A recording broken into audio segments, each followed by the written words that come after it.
عمران خان پر قاتلانہ حملے کے خلاف احتجاج، پی ٹی آئی کارکن سڑکوں پر آ گئے۔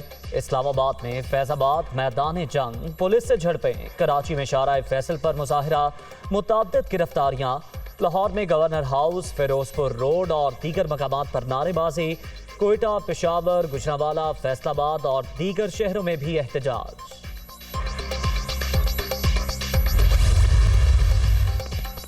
عمران خان پر قاتلانہ حملے کی تحقیقات میں بڑی پیش رفت، گرفتار ملزم کی نشاندہی پر مزید 2 افراد پکڑے گئے۔ وقاص اور ساجد بٹ پر نوید کو پستول فراہم کرنے کا الزام۔